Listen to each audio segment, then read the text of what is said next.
My question to you, as always, is, are you ready? Yes! Get up out of your chairs.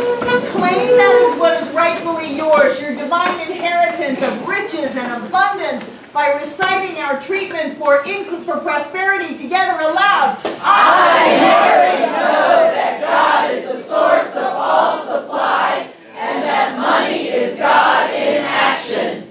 I know that my good is here now. I am so rich and so full that I have an abundance of money to spare and to share, today and always.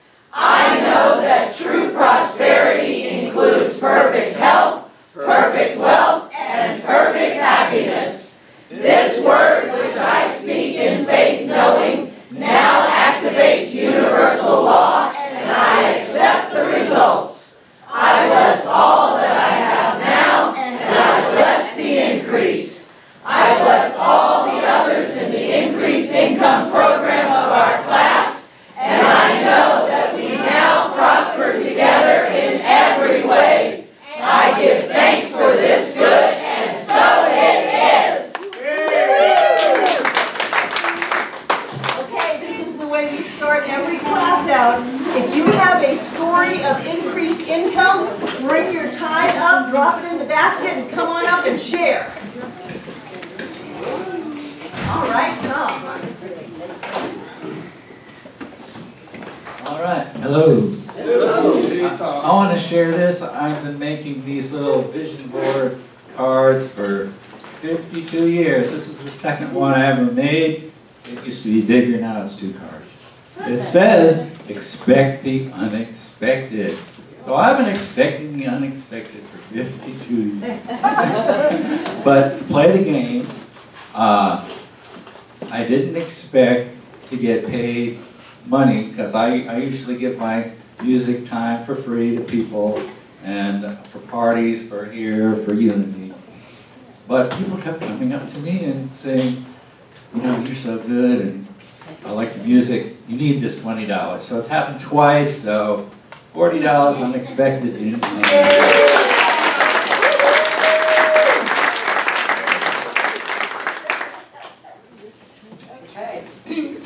My company came to me, I guess this week, and told me they were sending me to Austin, Texas, with VIP passes to the largest music, film, and interactive festival, the South by Southwest Expo, and it gives me free access to every musical event, every film event, and the good thing is I don't have to work. I can just go have fun.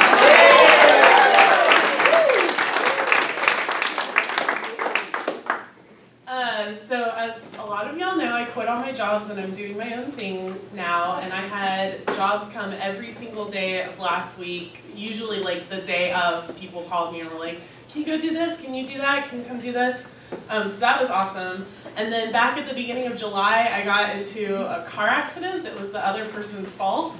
And his insurance has been dragging their feet and forgetting to call me back and losing my information. And so finally, yesterday, I decided to just go with my insurance company and deal with them, and then have them deal with the other company. My radiator cracked on the freeway yesterday. And when I called State Farm, they were like, oh, that's probably still from the accident, so we're going to cover that also. And they're going to tow my car for me for free, and I get a rental car tomorrow.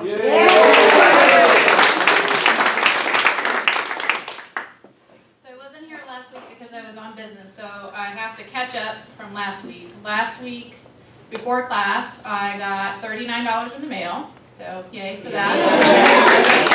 And then this week, I was sent to Charlotte by my company, and unbeknownst to me, they paid my mileage, so I got $180 cash in my pocket for that. When I got back from my business trip, I checked my mail, and I had another check in the mail of unexpected income for $44.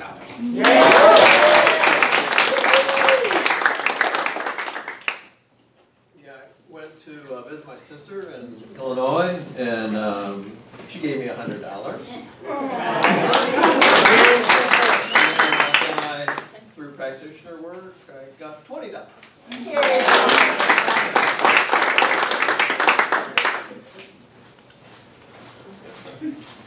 So when Sue and I moved here almost 3 years ago, we had a cottage on the property and we thought it would be nice to fix it up and rent it out.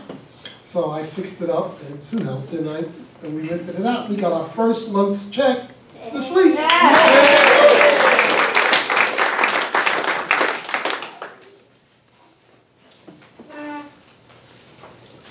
Mary and I have a rental next to our house, and it was empty, and so we put it up $50 more than we normally get. And Mary held the certainty; she had read that chapter, and I hadn't yet. So anyway, I got a tenant that I wanted. I was wanting a single person with just one pet, and I got a gal with a handicapped cat. But she paid me 6 months' rent in advance.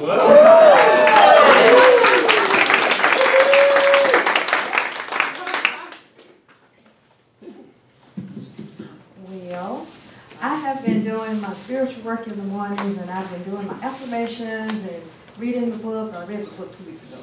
But, so I've been saying, and I am wealth, I am abundance, I am joy. And all of these things come to me, and they come to me like in gifts and surprises, finding money, checks in the mail. So last Sunday I was supposed to have a client to come from out of town. I do energy body work therapy and crystal therapy, and at the last minute they canceled, and I'm like, oh man. So I did what David Gikandi said, don't worry about it, just, everything is okay. And he texted me and he says, send me your address. And I said, okay. So I sent him my address, and I gave him a discount because he's a friend. I charge $45 for my services, and a 20% discount to center members and friends. And I considered him a friend, and he sent me the full $45.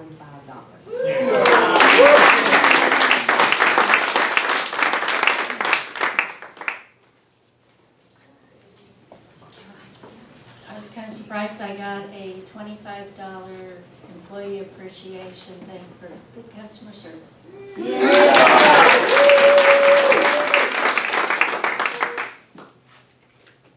I don't have a list.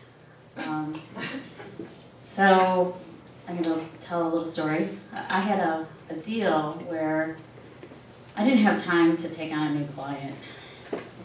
And yet I didn't really want to refer it to the person that I knew could do it. And it was worth. He told me later that it was enough to cover his car payment and his insurance. No, I think his car payment and his rent. So it's significant, it was a year cleaning gig that I turned over. I just didn't have time for it. And the exact amount, like I let it go, gave it away. I was like, I don't want anything in return, just have it. And I got back 10 times the amount that I had gifted that person, that contract. And that is connected with, some of you know that I have been working on my grand idea retreat center for a very long time. And I'm under contract.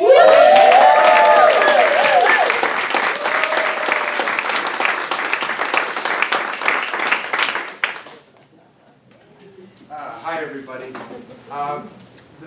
Last year I retired, and my partner took over the business and ran it this year with the proviso that she would pay me X amount of dollars per hour to work as a consultant to help her get over the little hurdles and things that happen.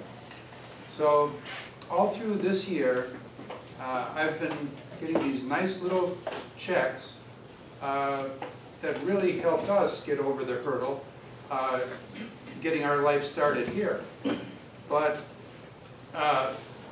the thing that was really appreciated is my old Dell computer was on its last leg, and it was really showing signs of wear and tear and need a replacement. So when I mentioned that I don't know if I can continue because I don't think my computer is going to make the journey with me, She said, don't worry, buy a computer, anything you want, bill it to me, and I did.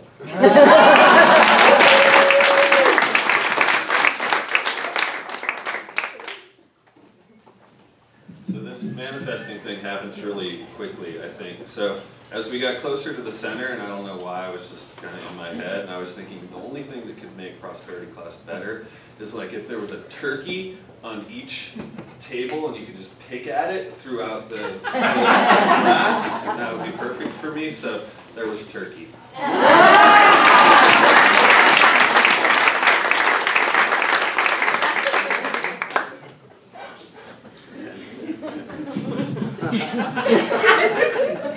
you follow that?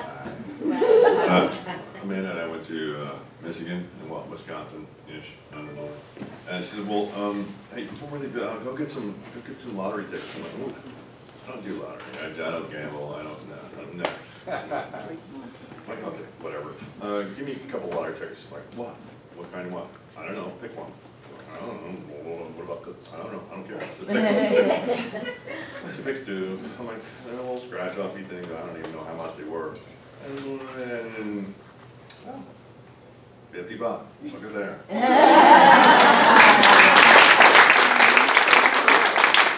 one for 2 more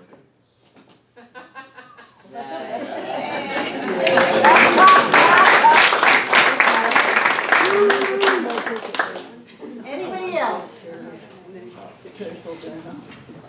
We have at least 2 people that I know of watching online, and they have contacted us and filled out their increased income, put me on the list form, emailed it back to us, and they are included in the stack. And I got a check through PayPal last week for $101.20. And I wrote to the person and said, thank you very much. Who are you? You know, do you have an address far away, but you really live here, or are you part of the online community? And she wrote me back and said, no, I found the prosperity class and I signed up. And I said, well, if you have a story that goes with this gift, then let me know what it is and I'll share it in class. So this is for you. She says, hi, Reverend Barbara. Thank you for taking the time to send this email to me. I know you are a very busy lady. My increase was last week when I had to come up with $1,112 for my half of the rent, and a miracle happened. I got the amount in the time needed to send off the rent to our landlord electronically. Yay, tithing works.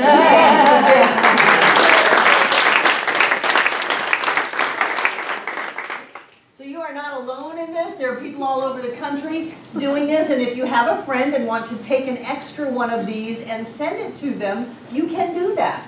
Just have them tear the put me on the list part out, have them read it, because it's an agreement that if you choose to be included in all of our treatments, because we're treating for everyone in this program, then the deal is that you tithe 10% of the increase back to Center for Spiritual Living Asheville. And what that does is that starts teaching people about tithing and setting spiritual law in motion. People who are tithers would not give up tithing for anything, because that's the bucket that you carry out to the old pump. And you can stand there all day and work 2 and 3 jobs and pump a pump without it being primed, and nothing will happen. Or you can carry your bucket out and you can pour it in the old pump and water comes up right away. So it's my commitment to you as my students to teach you how to be rich, how to be wealthy. And part of that is learning about setting spiritual law in motion and learning to tithe. How many of you have this treatment for prosperity memorized? Good, good. I want to go over it just a little bit before we get into the material for the class, because I don't want us just to say it unthinkingly because we get to jump up and down and scream. I want to really let these ideas come in about what it is we're saying. So it starts off with I, and then it says say your name. So I Barbara, I Margaret, I Joe, I so-and-so. Why is that? yourself. You're claiming it for yourself. You're not doing this affirmation for your neighbor or your spouse or your partner or even the world. Although by doing it for yourself, it does affect the entire world, but you're doing it for you. You're telling your subconscious mind that this is about you. It says, I, Barbara, know. Does it say, I, Barbara, wish? No. I, Barbara, hope? I, Barbara, got my fingers crossed that maybe this is going to work. I, Barbara, know. I know it. And I know what? I know that God is the source of all supply. How is it that God is the source of all supply? Because God is everything. God is all that there is. And anything that shows up in our lives is a manifestation of spirit. And what this does is this takes on the idea that says, to be spiritual, I have to be poor. That I should divest myself of my worldly goods, and that way I can be more open to spirit. I don't find people who are hungry and worried about paying their bills closer to spirit than people who are not. So what we want to do is we want to know that God is the source of everything. That accepting more God in our life is being more spiritual. I think that we actually have an obligation on our spiritual path to master money. To not let money master us, but to master money. To be able to create what we need, just like Jesus did when he opened up the fish and took the coin out to pay the taxes. Render unto Caesar what is Caesar's. If you need something, it's right there. Because God is the source of all supply. And it's good, and it's spiritual, and it's holy. It's a wonderful thing to have money. It's God money. And that money is God in action. Some people have issue with that. But if money is the flow in our life, and everything is spirit or everything is God, then how can money not be the flow or the action or the movement of God in our lives? Do you see how that works? Wonderful, because I think it's a giant step forward for you to be all that you can be in this life. For you to be the spiritual being that you have come here to be, you have to have money. You have to. We live in a culture that requires you to have money. Maybe not cash. Maybe we'll get to the point where we don't have cash or credit cards. We have an entourage. And we just go, I'll have that. And I want that. And we don't have to deal with paying for it or anything like that. Our staff does. But for right now, I'm pretty sure I don't see staff with anybody, even here. I think that we are on our own for paying for what we want. And the thing that we pay with is a divine idea. It's a manifestation of spirit. It's energy. It's love. It's light. And when you look at your money, when you bless it, when you hug it, when you sleep with it, when you iron it, when you love your money loves you back. When you look at it and somehow think, oh, I've got to get rid of this. Has anybody ever had an experience in their life where money burned a hole in their pocket? That means you spend it as quickly as you get it. And that's from a belief system that I shouldn't have it. I have to get rid of it. So I'll find a way to get rid of it. Love your money. Feel like you deserve your money. I like to get $1 bills if I can't get $100 bills, but now I've grown to a point where I get $100 bills. But if you're not there, get $21 bills.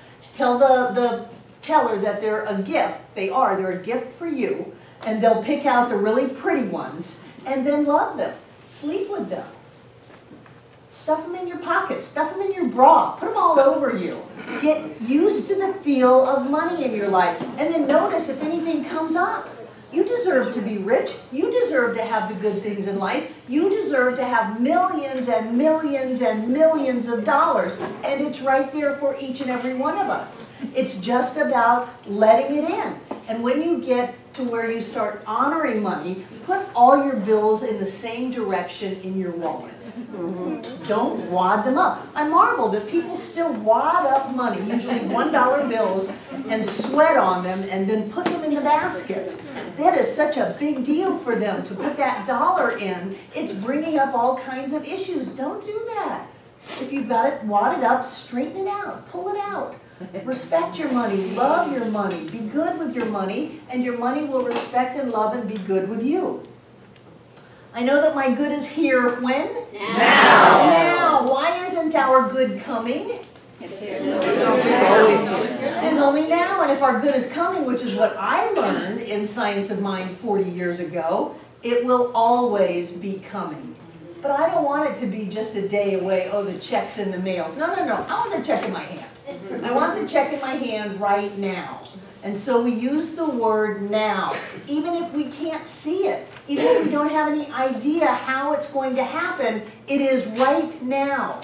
I am so rich and so full that I have an abundance of money to spare and to share today and always. Get that feeling. I am so rich.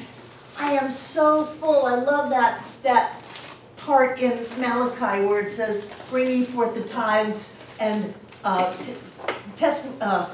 prove me now, saith the Lord of hosts, and bring ye forth the tithe, that there will be food in your kitchen and grain in your warehouse, that there will not be room enough for you to hold. That feeling that there's not room enough for us to hold, and yet it's still coming in. I am so rich, so full, that I have an abundance. And then there's the key, to spare and to share. We're not hoarding it. We're in the flow. We're spinning the energy. Spin it, spin it, spin it. We are. I can feel it spinning sometimes. You're just spinning it, and creation is happening. Go for it, Dan. To spare and to share. If you have an opportunity to be generous, take it. Give it out there. Do something. Just like Lynn said, her good came to her tenfold. Tenfold for that thing. She just gave it away and let it be okay. Didn't freak out, because that's a constriction. She just let it go and was open to the good that was coming to her. I love what Wallace Wattles says in The Science of Getting Rich. If you're praying for something and your prayer hasn't been answered, you didn't ask big enough.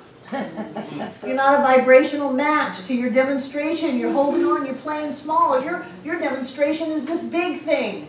Rise up, be the big thing, and you'll get what you want. I know that true prosperity, we're talking about money, but we're also talking about the whole life, because we're not lopsided. We are whole beings. True prosperity includes perfect health, perfect wealth, perfect happiness. We don't want to be miserable old misers counting our money.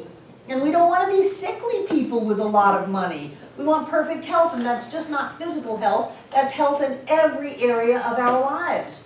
Perfect wealth, that's wealth in all areas of our lives. We have wealth in our friendships. We have wealth in our business. We have wealth in everything that we touch. We are wealthy, and it's more than money. It includes money, but it is more than money. And then perfect happiness. To be able to use the gifts that we have been given by being alive, that we have by being alive in a joy-filled way, is critical to the spiritual path. Has anybody ever seen any videos of the Dalai Lama? What's he doing? Smiling. Smiling and laughing. He smiles and laughs all day and blesses people. Out of his smiling and laughing, it's your job to be healthy. It's your job to be wealthy. It's your job to be happy. That is your job. It is your job to create money. And you don't create money by going, oh, I gotta create money now. You create money by, thank you. And then you get money. You get way more money than you thought you were gonna get. This word, which I speak in faith. And I know that there are some people who say, I'm having trouble with the faith aspect. I want it, but I don't see it, so I go into this thing of it's not there.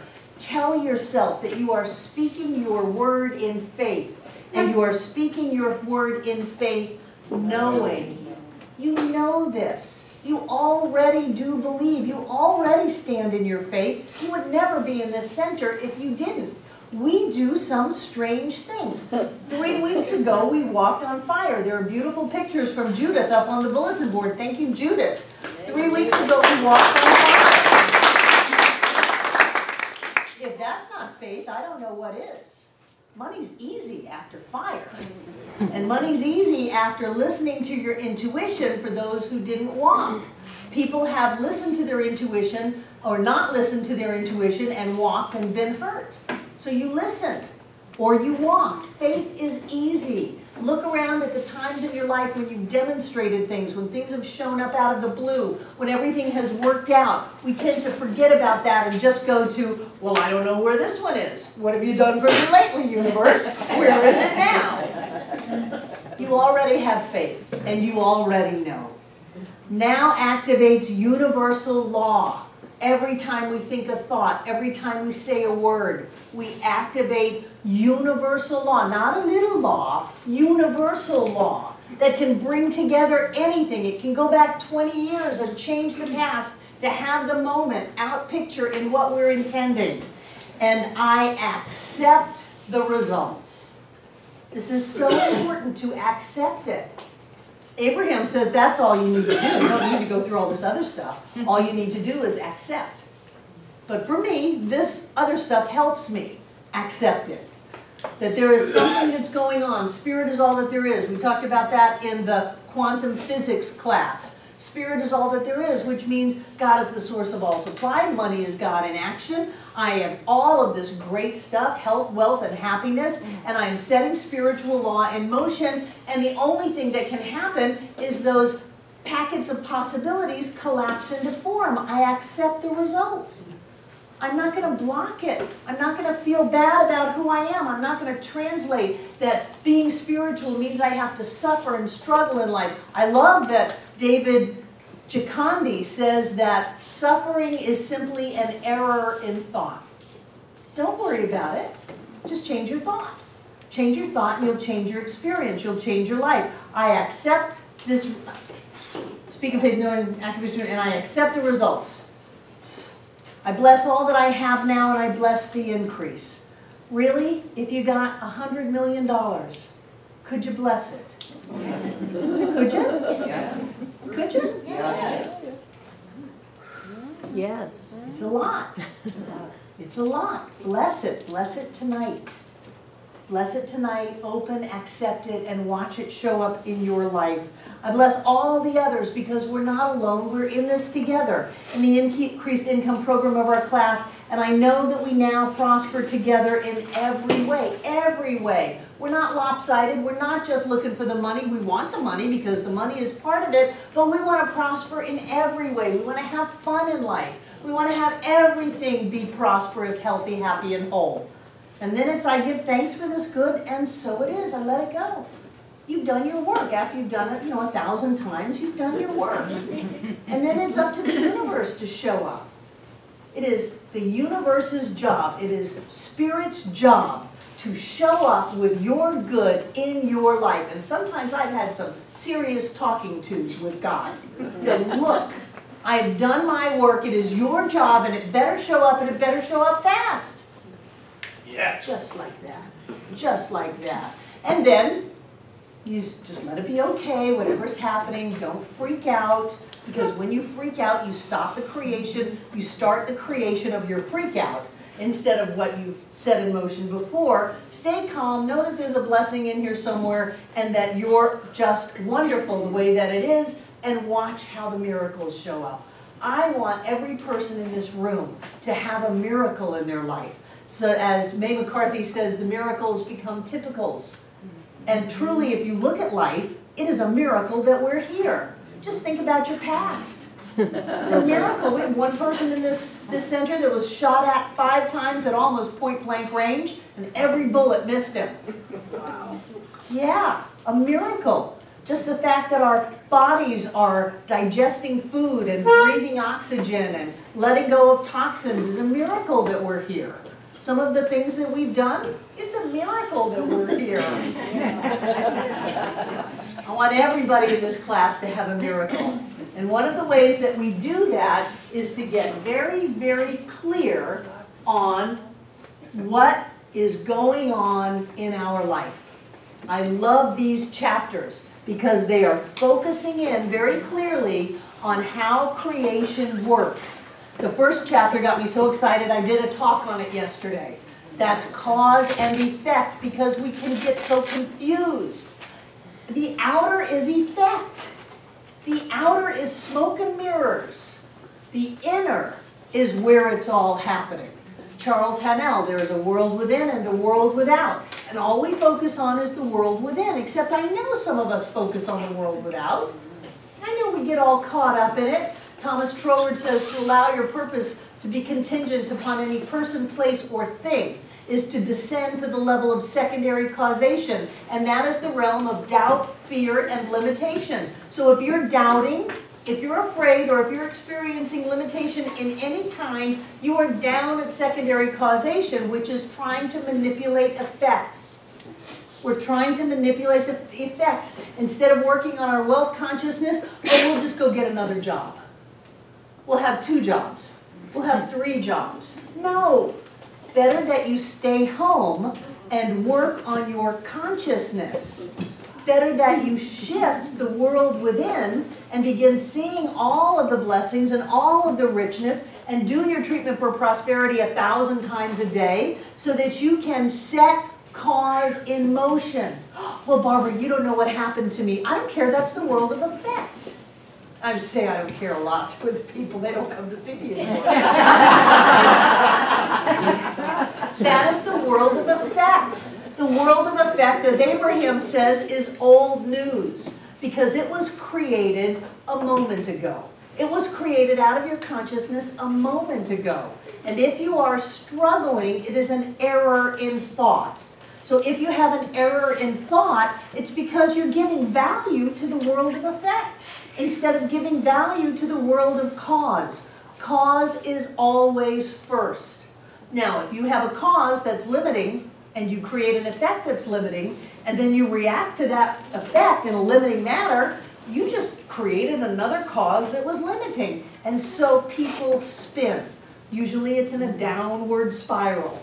They spin, they're out of control, and they are being at effect of effects. There's no power in being at effect of effects. The power is being in cause when you can say, wait a minute, I did that. Even if that's a little bit of a bitter pill. Because if you didn't do it, who? Somebody's out there creating in your life, well then you're screwed. Truly.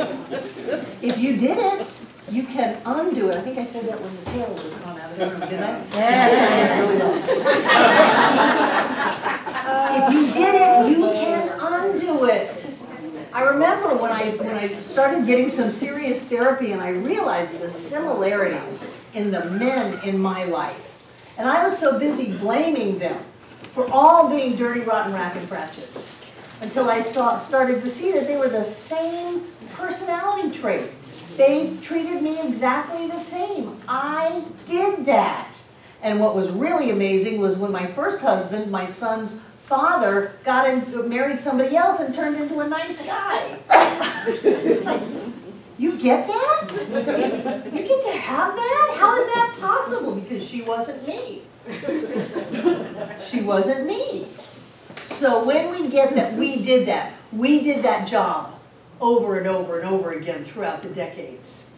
We got ourselves laid off, fired, moved just when the promotion was coming, sabotaged in so many ways. When we get that we did that, then we can undo it. And it is so important to get that we are cause and our experiences are effect, even if it looks like somebody, like it's really them. Can't it really be them? No. Why didn't you pick them? There are we up to 9 billion in the world? Yeah. Still 7.5 billion. There are 7.5 billion people in the world and you picked them. You attracted them. You thought that that was just a good idea. That was you. You did that. And when you take responsibility for every red light, every parking space, everything in the store that you're looking for, whether it's there or whether it's out, that's you. When you take responsibility for every person in your life and every moment of your day, then you have the power.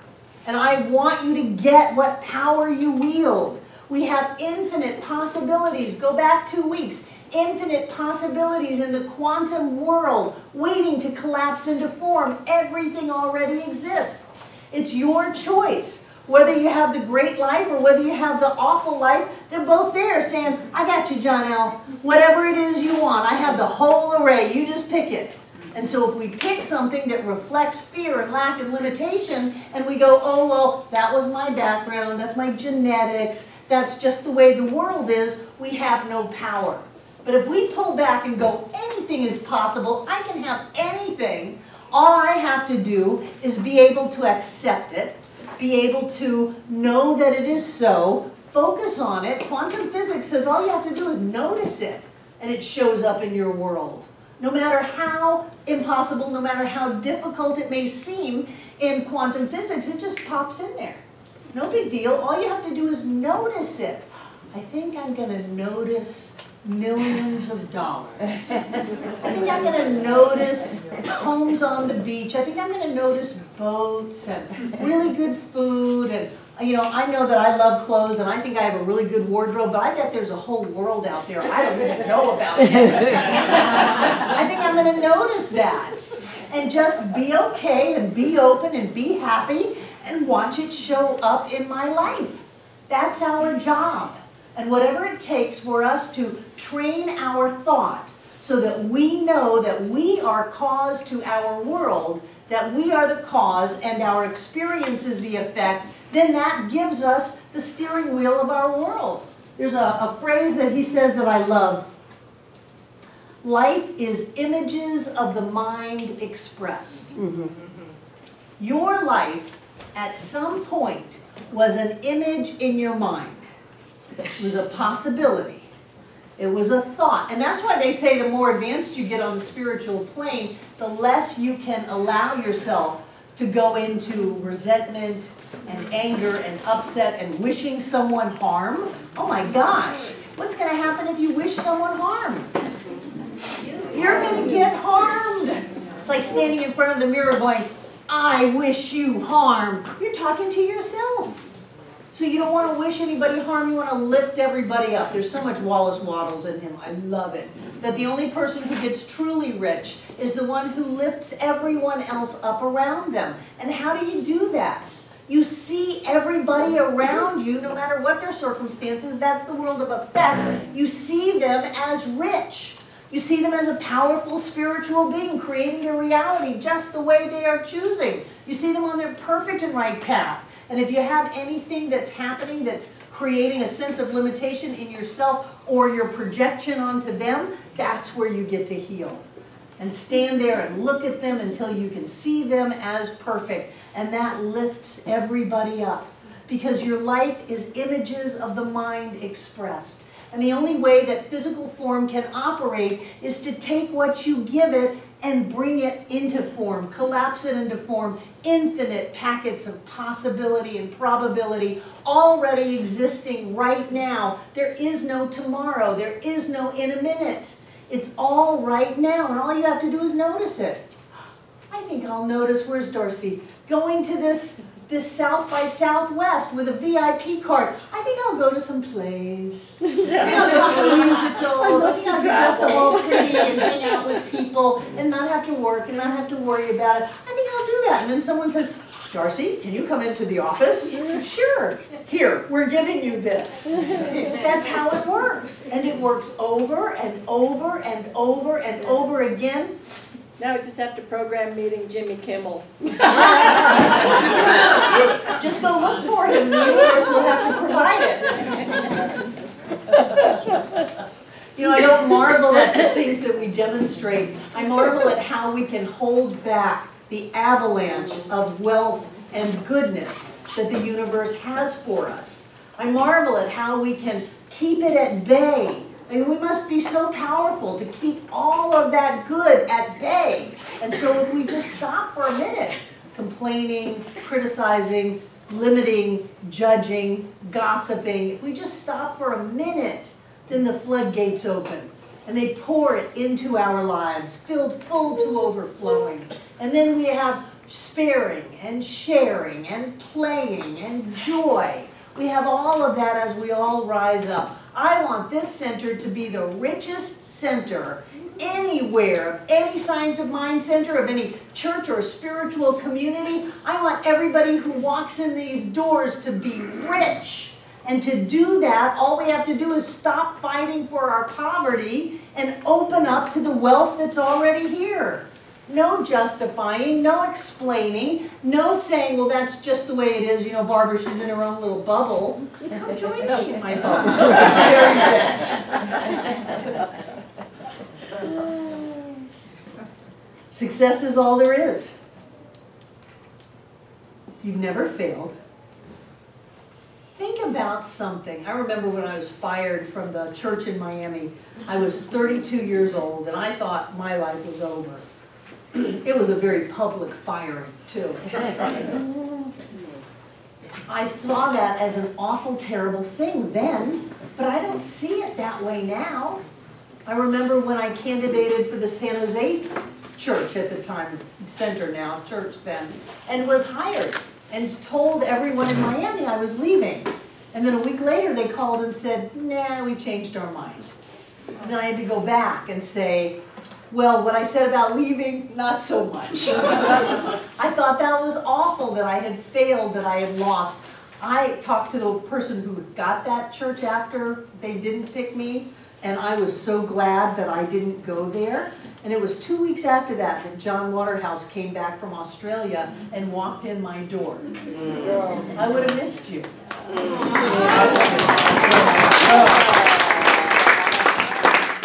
So think about things that you thought were failures at the time. And what do you think about them now? Stepping brought me here. Stepping stones, they brought you here. You learned, if you're smart, you learned a lot. Pardon me, Alexandria. Best thing that ever happened Best thing that ever happened to me. How many people have been left in a relationship? And at the time you thought it was awful. And now you're going, thank you. When people come in my office and say they left me, they fired me, whatever, I say, they did for you what you didn't have the courage to do for yourself. Yes. Thank God for unanswered prayers. Right, right. So, there are no failures in life. If you're smart, you'll look at everything that you at the time or other people called a failure, and you'll see the kernel in it of good. What did you learn from it? How are you not going to do that again? How are you going to do it better? How are you going to listen to the intuition that you had that you knew you shouldn't have done that? I did a wedding once for a friend of mine, and I was outside of the building right as we were going to walk in saying, you don't have to do this. We can get in the car and leave right now. You don't have to do this. And he went through decades of struggling and suffering because of that. We all knew he shouldn't have done that. So when we listen to our intuition and have the courage to act on our own behalf, then we don't have to go through all of those things that the world says is failures. The world has such a limited viewpoint of life. Well, it's either a success or a failure. It's either good or it's bad. It's either black or it's white. No, it's all success and it's all good. That's all that there is. So every time we take a step, and you know, we use that as a way to give ourselves an excuse not to try.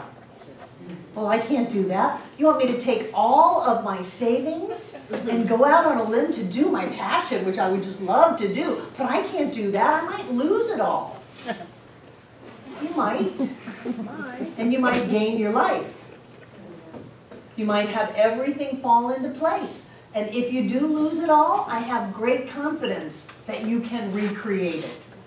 It's funny, if you look at the lives of people who have been very, very rich, they haven't just been rich the whole time. Their lives go up and down and up and down. Don't you remember when what was the first Trump's wife name? Ivana. Ivana was taking Donald for everything that he had. It was going to ruin Donald Trump. He would never come back from that.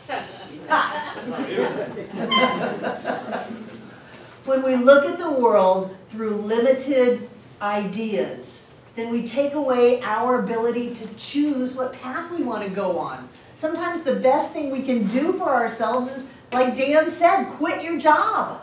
If doing your job is going to kill you, better that you quit it. You'll figure it out. You'll land on your feet. You're not going to be dead. You're not going to be on the side of the road with a sign. It's not going to happen. People who are in this center, in this class, already have established a consciousness for prosperity, for having your basic needs taken care of, that then we get to springboard off of that. So what is it that you would do if you knew you couldn't fail? If you knew success was the only option? What would happen to you? Would you stop doing what you don't want to do? God, I hope so. One of my Barbara-isms is, your yeses mean nothing if you can't say no. People who get up in the morning and go to a job that they hate are killing themselves. You're limiting all of the good. You could have been a millionaire, but instead you decided to suffer. Suffering is an error in thinking. So just look at your life. Is there any area that you're suffering? Any area? How are you thinking in a limited way? And you know, exerting a lot of energy is not suffering. Pain is a given, suffering is optional. If you're going to the gym, you're not suffering, you're sweating. Because it doesn't count. But if you have some suffering in your life, look at what the error of your thought is. And then be willing to change it. Is it that I'm trapped, I'm stuck, there's no way out, I can't, I'm not good enough, I shouldn't? Look at that and then have the courage to change it. To notice the packet of possibilities that you want to have in your life and have it collapse into form. And you'll be up here going, it's a miracle, and we'll all be going, it's a typical. Because that's the way life works. Miracles become typicals when you focus on that which you want to have. And you can do this. Oh, and Drew, I don't gamble. I have $50. I guess I do gamble. We all gamble every time we get up in the morning. We do. So if we're going to run the gamble, let's gamble for something that we want. Let's gamble for the life that we want to live. All in. Charles Fillmore, thoughts held in mind produce after their kind. Basic metaphysics. Thoughts held in mind produce after their kind. Life is images of the mind expressed. If you look around at your life, you go, I didn't think that. At some level you did. Consciously, unconsciously, subconsciously, whatever you want to call it. Whether you heard it when you were a child. If you have it in your life, it came from you. If it didn't come from you, then you have no hope. No hope of creating a better life. The only way you have hope is if everything is coming from you. And if the outer truly is malleable. Otherwise, you're stuck with the way life is today forever. Did anybody see Groundhog Day? Yes. Over and over and over. I won't spoil it for you. So we use different words for this. We call it cause and effect. We call it the law of attraction, right? That we are kind of got things on a tractor beam and we're just bringing it into our experience. We call it the law of correspondence, that the outer corresponds to the inner. We use all kinds of different words so that you can start to wrap your head around it, because most people will be sitting here going, yeah, but what about this? Yeah, but you don't know about my past. Yeah, but the economy. And as Reverend Ike would say, get your butts out of the way. Get your butts out of the way so you can go for what you want. We call it the law of reflection, that the outer reflects the inner. I love to think that we live in a vibrational and reflective universe, that it is vibrating in and out of form. It's a particle, it's a wave, it's a particle, it's a wave. And it is reflecting back to us whatever we're putting up to it. If we're holding up one thing and we don't want it, it's on nobody but us to put it down.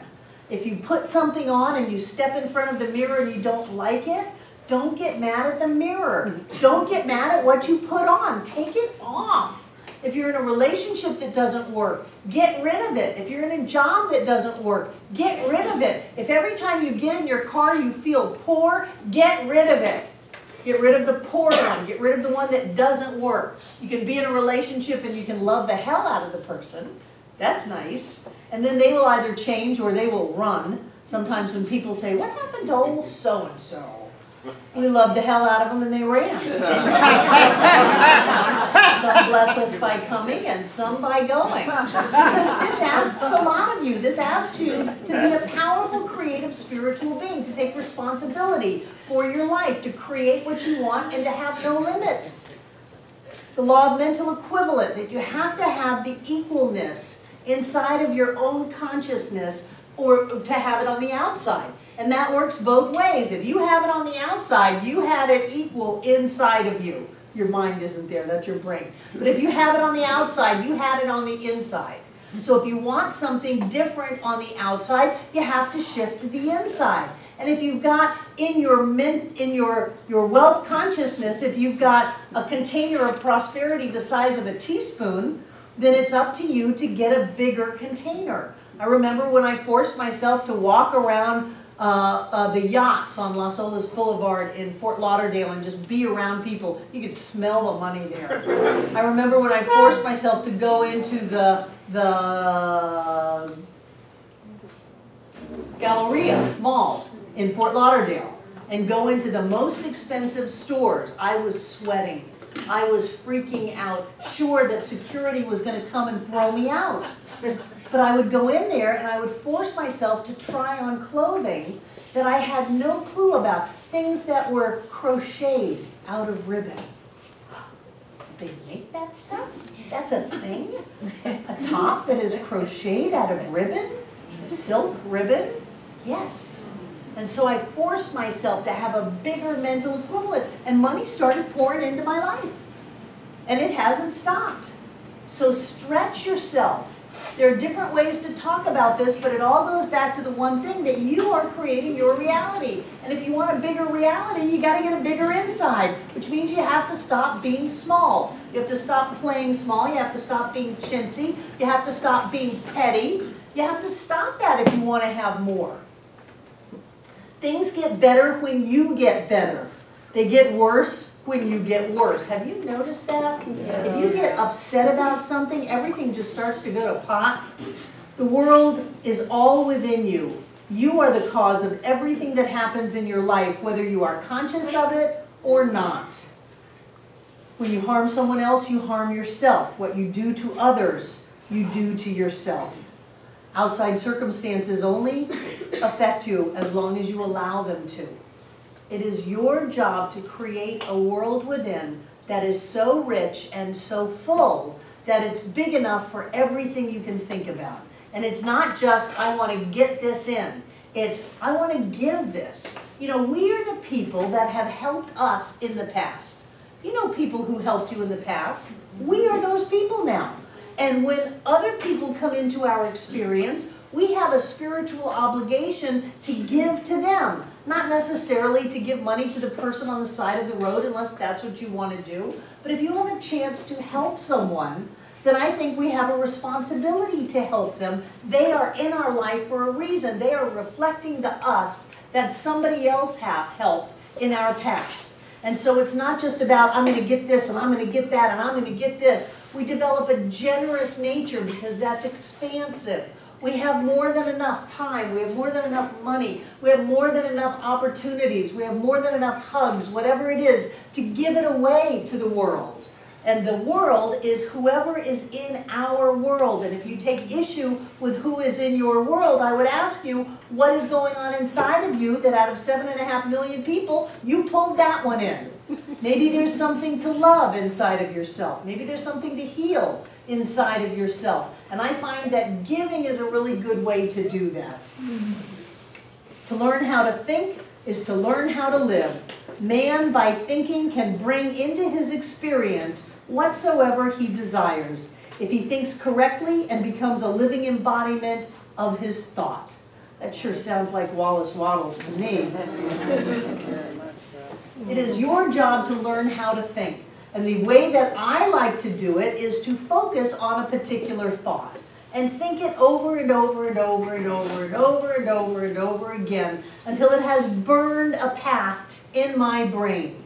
And then you can pick another thought. It doesn't really matter what you think, as long as you think what you want to think.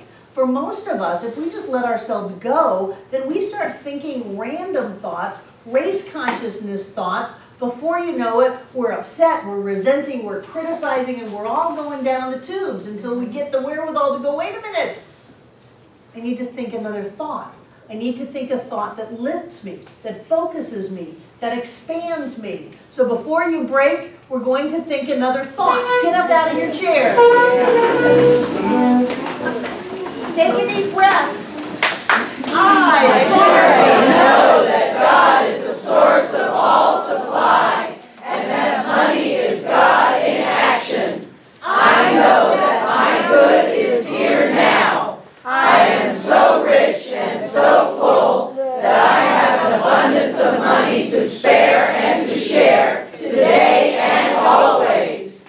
I know that true prosperity includes perfect health, perfect wealth, and perfect happiness. This word which I speak in faith knowing now activates universal law, and I accept the results. I bless all that I have now, and I bless the increase. I bless all the others in the increased income program of our class, and I know that we now prosper together in every way. I give thanks for this good, and so it is. Many of you here in this room are members of this center, but some of you have not made that choice yet. I want to tell you what I think this idea of membership is about. We are a membership organization, but it's not the structure to me that's the important thing. It's the fact that when people choose to be on the inside of this community as a member, that's a high standard. That means that you're going to practice these things that we're teaching here. And maybe you're not a member and you're already practicing them.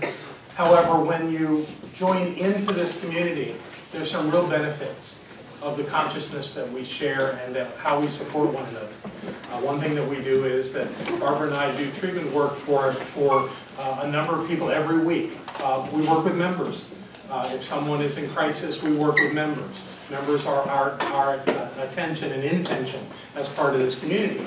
And we've got an upcoming membership class, and I want to invite anybody that's here that has not become a member yet to consider it. And if you're willing to consider it, Barbara is willing to bring you the full membership application. Now, how it works, do you remember off the top of your head when the class is? It's Saturday, August 20th from 10 to 1. Okay. Saturday, August 20th from 10 to 1. We're going to gather here. Nobody that fills one of these out and comes to that meeting is a member until you say so. So this is an opportunity to be informed, to understand, and it's not the structure we teach. We talk about how to be in spiritual community and what the advantages are of that. So that's what the class is. Yeah, a lot of that. Tell me more. So if you are not a member right now and you would like to think about it and are willing to take one of these forms today, would you raise your hand? Thank you. Coda. For Gabby. Yeah. Gabby's not a member. Gabby's not a member. Wow. Yeah, Elise. Newly married Elise. These principles work. Yay, Karen. What's your name? Wonderful. Could we acknowledge these that just had occurred to do?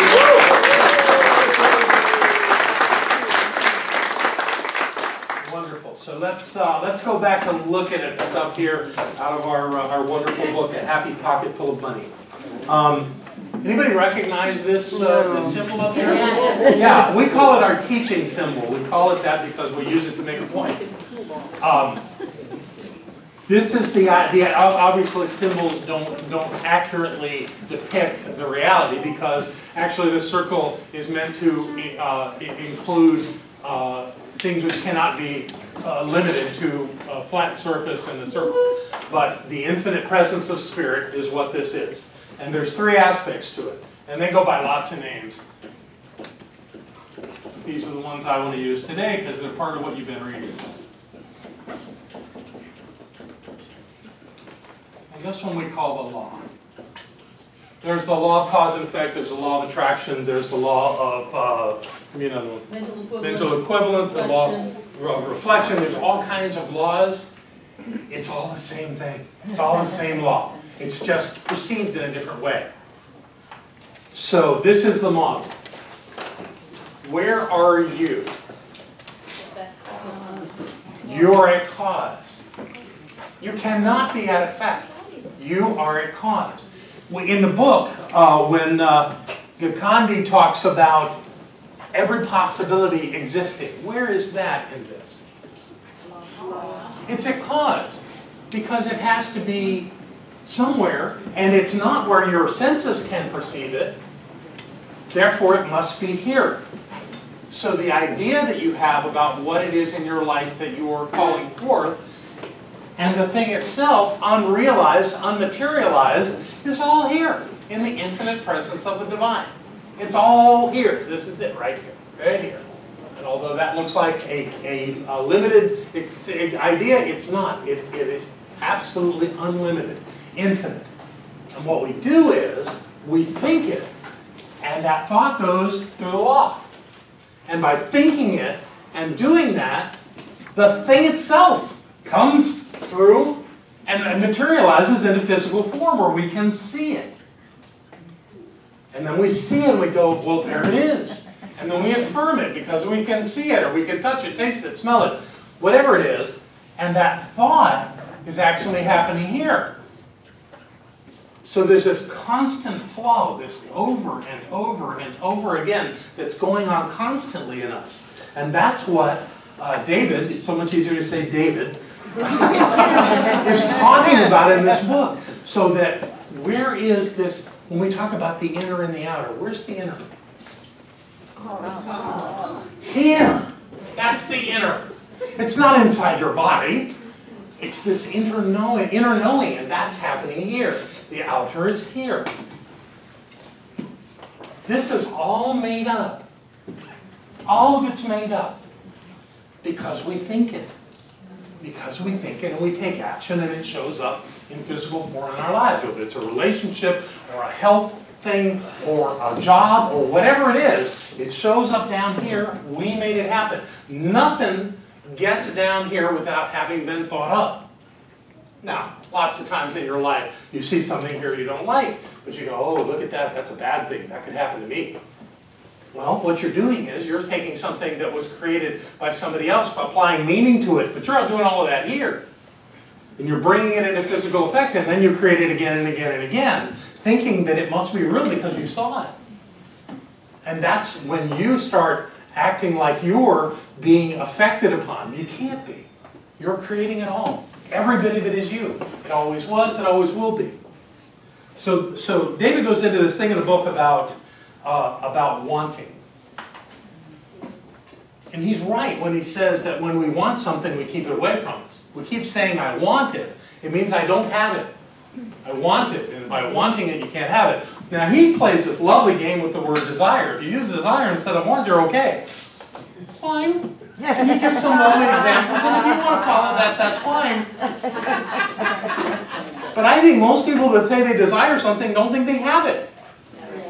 So don't you know, great, play with the words, and if you can make desire go to a place where there's absolutely no need for it, there's no absence of it, and you can say desire, that's fine. But those things overlap so much in my head. But I want to talk about, and as bad as he seemed to say this idea of wanting is, anybody here never ever had a want? That means you are miserable sinners. Oh no, that was a Baptist church. No. Okay. It's a natural thing to want something.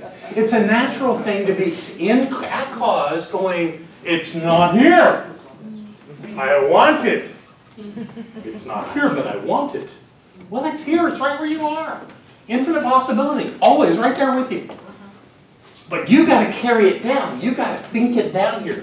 If you stay in that want, he's absolutely right. It's very likely you'll never experience it.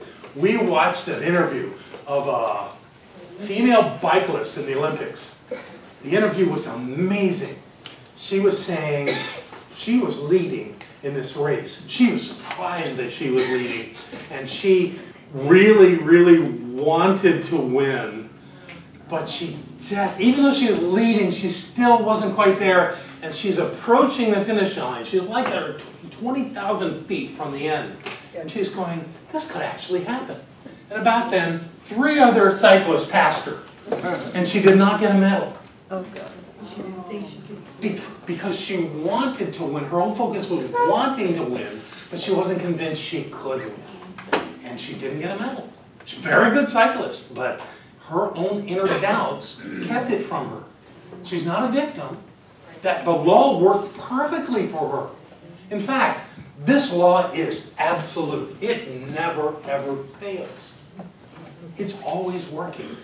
It's taking what we're thinking and creating out of it our experiences. So the inner that's happening here is always creating the outer happening here. Always, all the time. The adjustment cannot happen down here.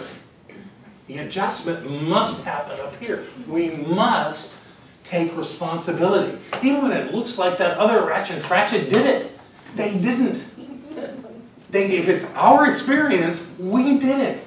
We are completely responsible for that. This is a good thing. It sounds like a burden, but it's not. It's wonderful. It's beautiful. We get to create our lives. And what we have to do is, he uses this fantastic phrase. Let's see how quickly I can find it. There it is. Have a detached intention. Ooh, a detached intention. What could that mean? That means I don't care what's happening here. I know what's happening in my life. I know what I'm creating. It doesn't matter what's here. What's here is what's important. And out of my clarity here, I will create something different here. The thing that I want. The thing that I desire. And there it is, those words. But yet, there's some part of us that just wants it. So, I want to give you an idea of what desire, want can be. You know what this is? Compass. It's a compass. I believe that desiring something is like a compass. How is that? Well, you open the compass, and what does it do? It says, let me just draw this so you get a sense of what I'm looking at. Compass face. It's got, let's see, it's got north, south, east, and west. That's correct. That's where it is. And then it's got a dial. And the dial faces somewhere. Actually, it's a little shorter on one end. Let's make that look better. Okay? It's pointing somewhere. What does the pointing mean? Magnetic north. Always points magnetic north. So, if the compass is like our desires, I have questions for you. Does a compass get you where you want to go? No. Does a compass tell you where the mountains or the deserts or the bodies of water are? No. Can a compass assist you in moving through the terrain? Yes. Not really. It just points in a direction. That's all it does. So, does a compass guarantee you success? No, it's a tool. Wanting something, desiring something is a tool because you have to know where you want to go. It's really helpful. Now, the challenge is that once you know what it is that you're desiring, well, you know what you want, is to quit wanting it and go get it. If you stay with that mantra, I want it, you can't have it. Frankly, I think if you keep walking around saying you desire it, you can't have it. You have got to claim it and be in that space, that consciousness, to have it. That's the focus. That's why we teach spiritual mind treatment around here, because it has no wants in it. It has no desiring. It simply claims it is so. So the compass is a tool. It's a tool, and that point always points north. So you can shift it around a little bit, and it'll show you where. And so if you say, I want to go east, now I know where east is. We'll be on any question, day or night, anytime. I know where east is, and I can point it in that direction. That's what a desire is. That's what wanting something is it points you. Once it's done that, you're done with it. It has no more value in your life. Don't keep saying you want it. Now go get it. Now here's an interesting image that I've often gotten about this idea. Let's say this is you. And this is the object of your desire. That's what you want. You're here, it's there. But you claim that that's yours, right? Yeah. Absolutely. What does that immediately create in your life? It creates tension. It's like what you did was you just took a rubber band and wrapped it around the two of you, and it's tense. It's pulling. There's tension there. This is a good thing. It means you got to do something. You got to take some action. Now the beauty of it is, and I got some interesting stuff out of Napoleon Hill and his ideas on what this is about. So you've got this idea of something. Let me go ahead and finish that rubber band around here on the side. So this is it. That's it. That's where we're headed. That's what I'm going to get. That's what I'm creating in my life. This is the thing that I'm focused on. And that's the thing. So how do I get there? Well, some people say, how is none of your business? And I actually like that idea because you can't possibly know how this is going to happen. There are too many infinite possibilities for how it's going to happen for you to be there. In the meantime, you got to do something. You got to have a plan. If you just sit back and sit under, well, I guess the Buddha could sit under the Bodhi tree and have it come together. I don't know a lot of people are that far evolved. So I figure you got to do something. So what do? Well, Hill says that there are two, that it's imagination that actually takes you there. And there's two kinds of imagination. One is called synthetic imagination, which means you use the elements that you're aware of. Things that you know about. Like, I could do this, I could do this, I could do this, I could make some combination of those things, because those are the things I know. And then there's intuitive imagination, which means I'm open to anything happening here. But at the same time, you have to move toward it. You have to make this move. This is not just sitting still and letting it come to you. You've got to move toward it. It may well come toward you. It may come flying at you. But you've got to move toward it too. You have to demonstrate in your life that that's important enough for you to put energy and action into to bring forth in your life. Now you have to, at the same time, not be attached to how this happens. You cannot be attached to it if you want to get where you want to go. You have to be open to changing your pathway. And the thing that has really helped me with this are two different words. You know, he spent a lot of time on wanting and desiring. I like the distinction between choosing and deciding. Okay? Choosing and deciding. They sound like the same thing to many people, but they're not. The root of deciding is to kill the second idea. Side is like insecticide and that. So it's a killing process. It's an eliminating process. And die means two. So the idea is you kill all the other ideas and you go with one. And then you're stuck with one. What if that doesn't get you where you want to go? But if you choose something, you can choose something else just a minute later. So make it a point in your life to choose things. Choose a direction, choose a solution, choose this as the pathway, but we're ready to let go of that in a heartbeat if it's not working anymore. Choose it. Don't decide. Decide is structurally fixed. Choosing, you can make choices all day long. You are making choices all day long. And it's okay. If something's not quite working the way you thought it would, choose another path. Choose another way to move toward the thing that you want. There's never a direct line. Never a direct line. It's always circuitous. There's always things to learn along the way. So, what was his line again? What did he call it? It was so good. Detached intentions. My intention is to have that. That's my intention.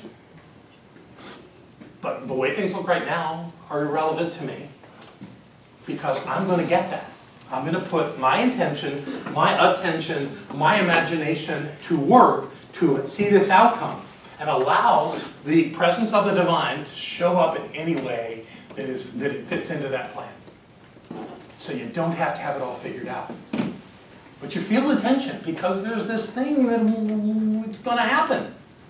It's good to have that tension. So don't be afraid of a little tension in your life when you set a clear intention Don't be afraid if that tension is there. It's part of the word. It fits, right? So be with it. Let it be okay. I really like that in what he was writing, where he talked about not having regrets, not finding fault, not judging. Just keep moving toward it. Just keep doing what you do to get where you want to go. Things go crazy sometimes. You know, if you've got a business and you lose a major customer, you can go, oh, all is lost, all is lost. Or you can say, I can get more customers. Maybe I can re-establish my relationship with my existing customer. Any possibility. So play with all those possibilities and let's see what happens. But be unattached to the day-to-day activity. Let it come forth. You know, if you had worried about selling that house every day, if you had come here and told me again and again and again you wanted to sell that house, you never would have gotten it sold. But you didn't. You let go of that. You didn't. You let go of it, and you got your house sold, and you got your wife here. Isn't that great? Yay. That's how it works. What's happening right now down here has no power over you. Don't let it have power over you. The only way it has power is if you give it power. If you say, oh, well, what's happening in my life is this, and that's really bad, and it's not working, and I don't know what to do. You say things like that, and that's what you end up with. A mess. Because even up here in infinite possibilities, there's a lot of crap. A lot of stuff you don't want. You have the ability to bring something that you don't want here into physical form by your thoughts. You really need to pay attention to what you're thinking. I know I need to pay attention to what I'm thinking. Or I get stuff I don't want. I get outcomes I don't want. Being mad at somebody, thinking somebody is my enemy, is like the worst thing I can do, because that means they are. Whether they think they are or not, it doesn't matter. It'll still be that way. So we gotta really detach ourselves from the day-to-day activity that's getting us to where we want to go. If you knew most of the stories about the great successes in life, where people have become, you know, great, incredibly rich, or incredibly successful, or incredibly elected, or whatever it is. It's never a straight line. It's never easy. It's never them always, every day being on top. And the best way to deal with that is not to buy into the idea that you're not getting where you want to go. I am wealth. I am abundance. I am joy. Yes, you are. Yes, you are. Still reading those? Reading them out loud? Yep. Good. That's great. One of the things that David talks about in the book is gratitude. He talks about being grateful. And of course, gratitude is one of the steps in spiritual mind treatment. It's the fourth step. And the importance of it is certainly not that it's polite. It's certainly not that good people are grateful. It's a tool. Use it like a tool. Be grateful for every friggin' thing in your life.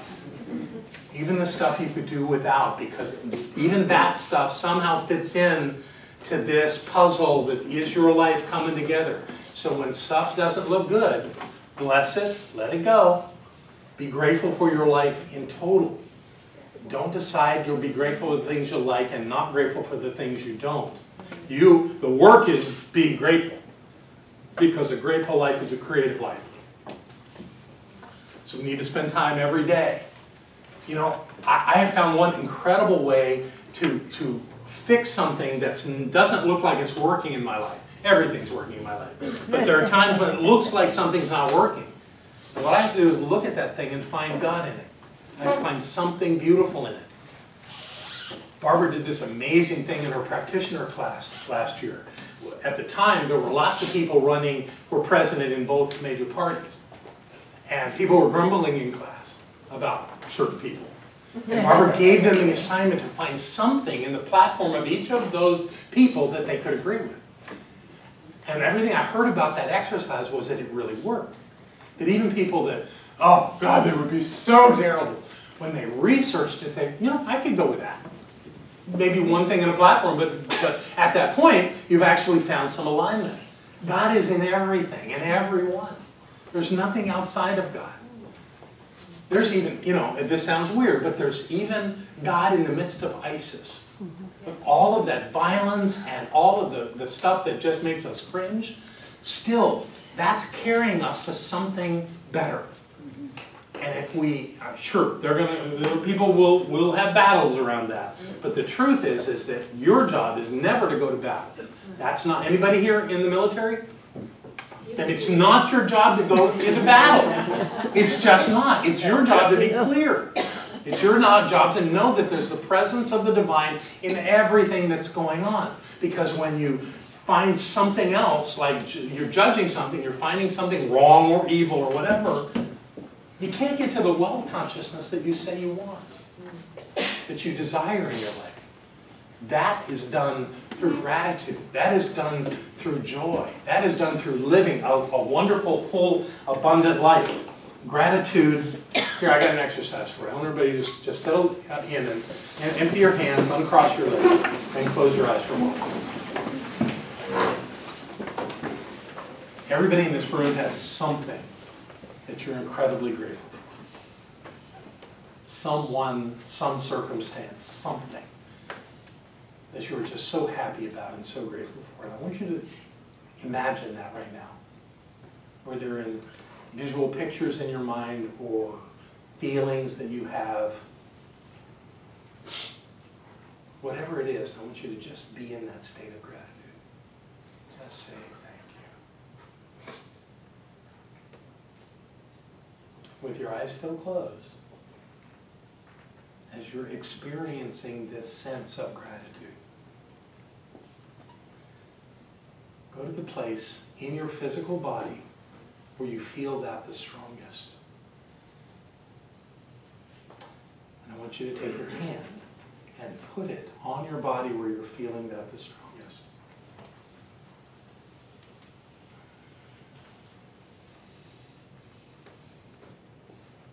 Okay. Open your eyes. Look around. See where most people are feeling it. Some of the guys are feeling it down here in their power center, but most people feel it. That's fine. That's fine. Most people feel it in their heart chakra. Gratitude is there. Your heart doesn't lie to you. Your ego mind will. Your ego mind will make stuff up. But your heart will tell you the truth. That if you want the life that you desire, it's through your heart. So be good with that. And open that up as much as you can to feel that and experience it. And live in that place of gratitude with everything that you do. Did all those things go there,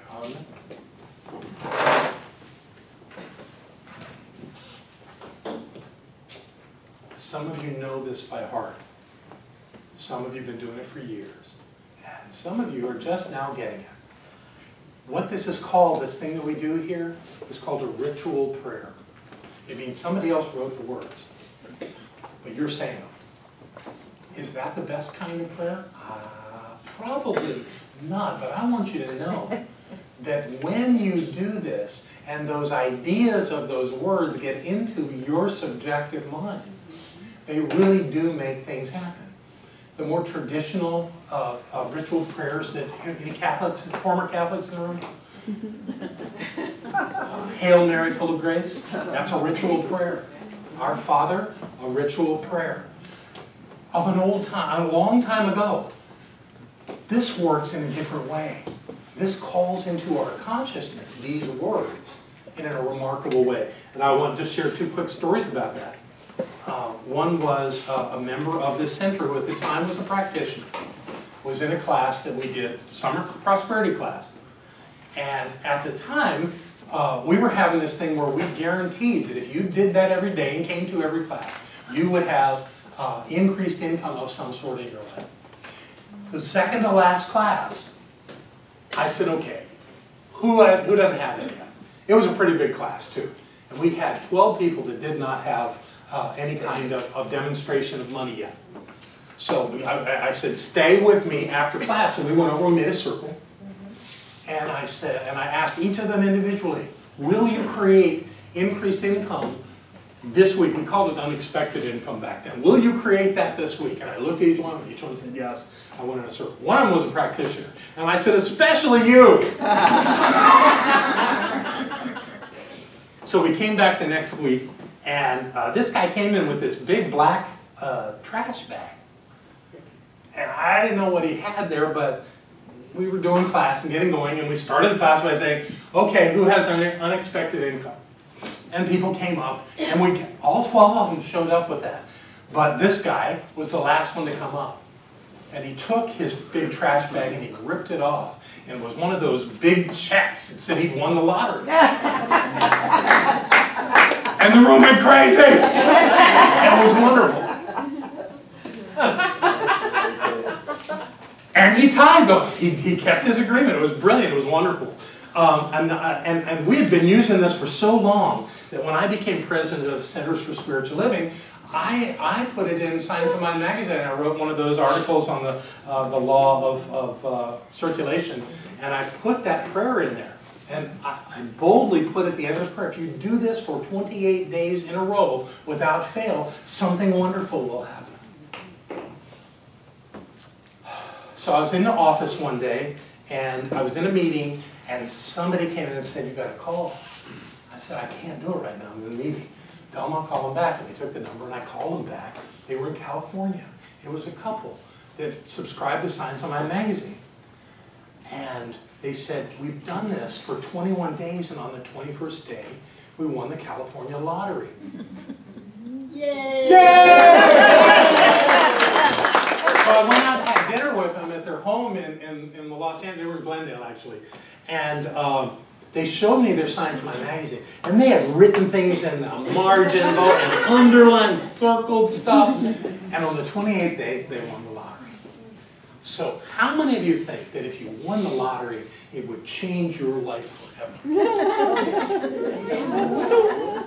Fair enough. So I have stories for you.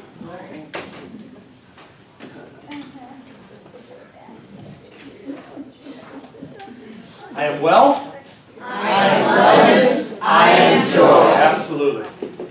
Michael Carroll was a garbage collector. He was 19 years old. He won $14.4 million in 2002 in the lottery.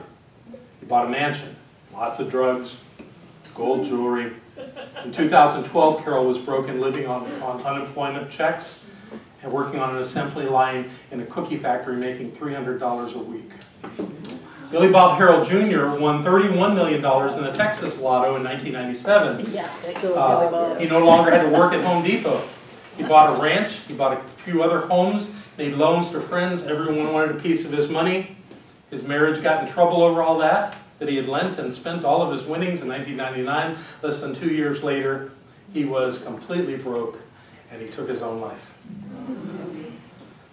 Sharon Tirabassi won $10.5 million in 2004. She treated friends to vacations in Cancun, Las Vegas, California, Florida, and the Caribbean. She got married, bought a house for $500,000, and got a $360,000 mortgage.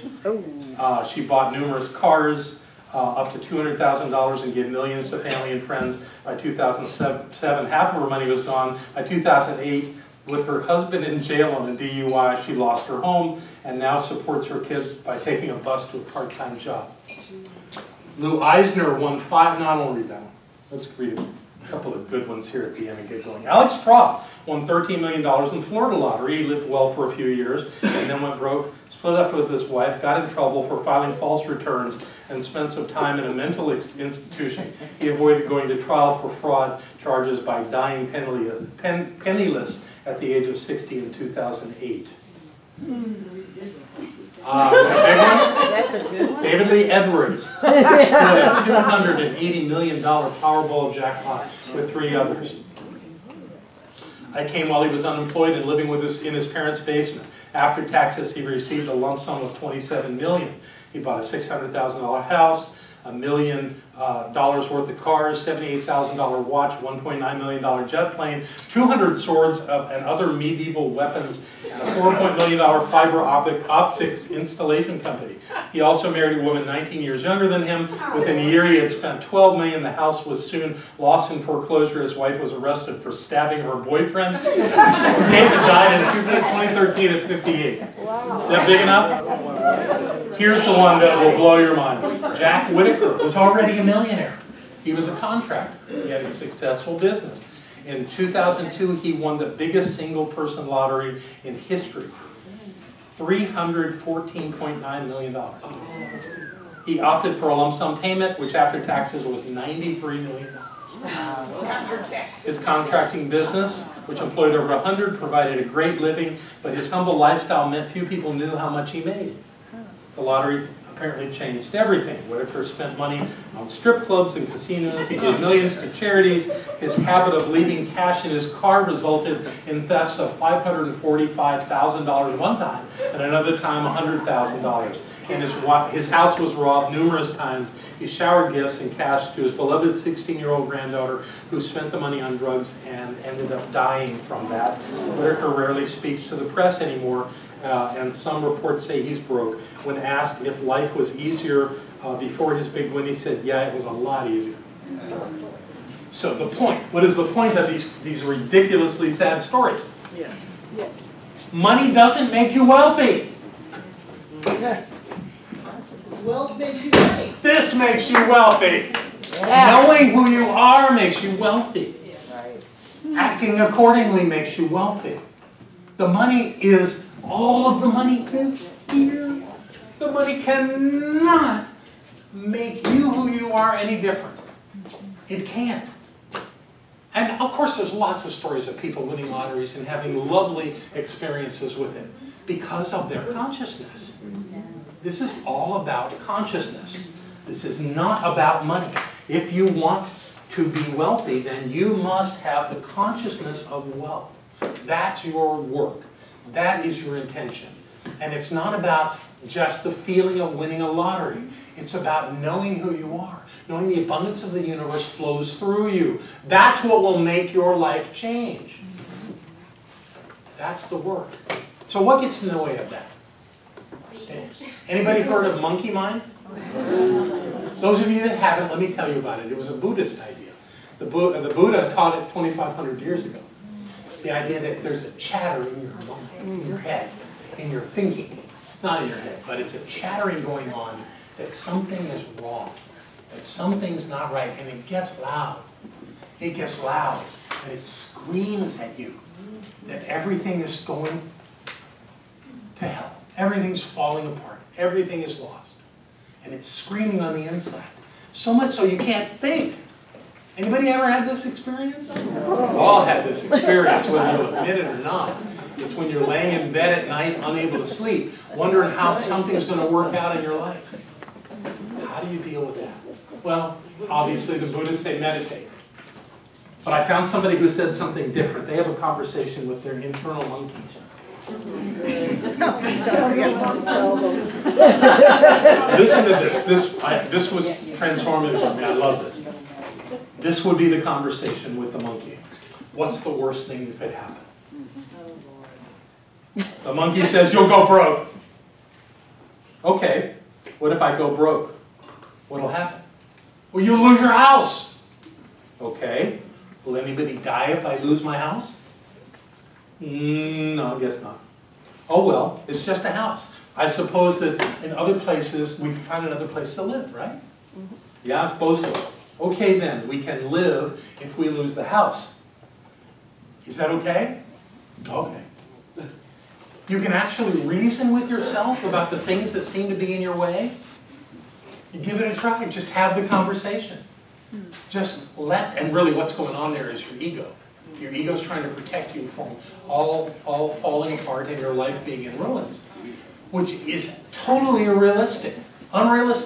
You are far more creative than to let that happen, especially if you come into this room. You have great potential within you in everything that you do. So calm that little voice down.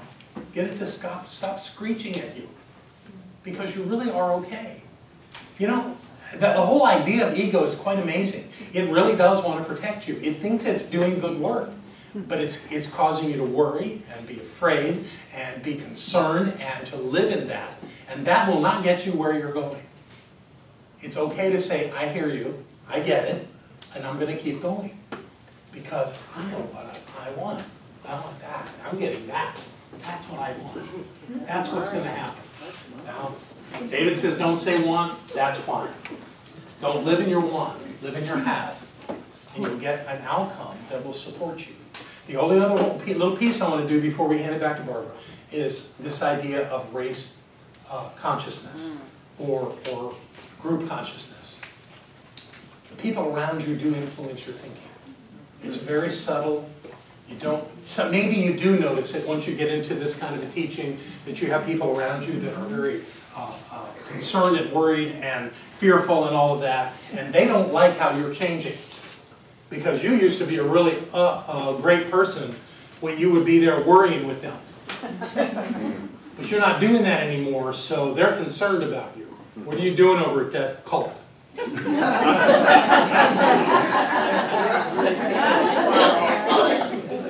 point of this is you want to surround yourself with people that can believe in you. People that can lift you up when you forget. And people that you can help lift up when they forget. Because we all do at times forget. We all fall into the trap of thinking somehow this is real.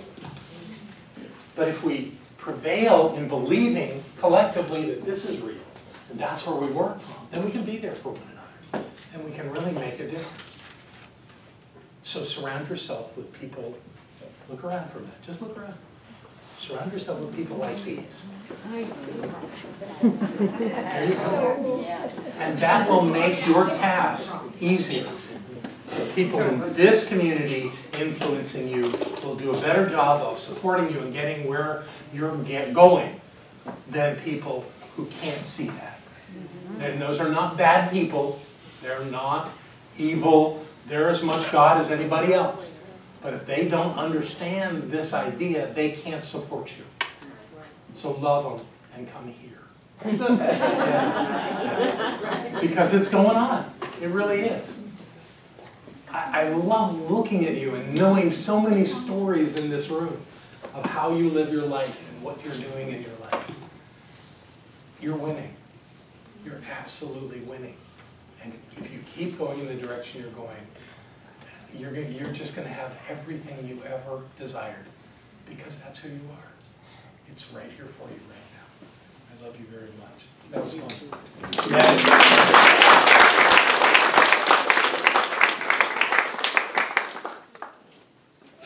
So, take out what you're going to give. Consider having what you're going to give set up in advance. You know, if you're going to write out a check, write it out before you come or when you get here. You're going to put it in a basket. I think I'm going to be okay with that because I'm going to yell. Okay. So take out what you're going to give, because you are getting ready to set spiritual law in motion. And if you give in PayPal, I know there are people giving their tithes on their increased income through the week, through PayPal. There are people who give in all kinds of ways, but get ready to give in life, because you give from having received, and as you give, you receive again. So we're spinning energy. I believe that this week you are creating lots and lots and lots of increased income. I believe that there are demonstrations happening in consciousness right now that will be shared in the now of next Monday that are going to blow us away. So my question is, are you willing to do that? Yes. Are you willing to accept huge amounts of money? Yes. Are you willing? Are you willing? Are you willing to be able to work on how to handle millions? Yes.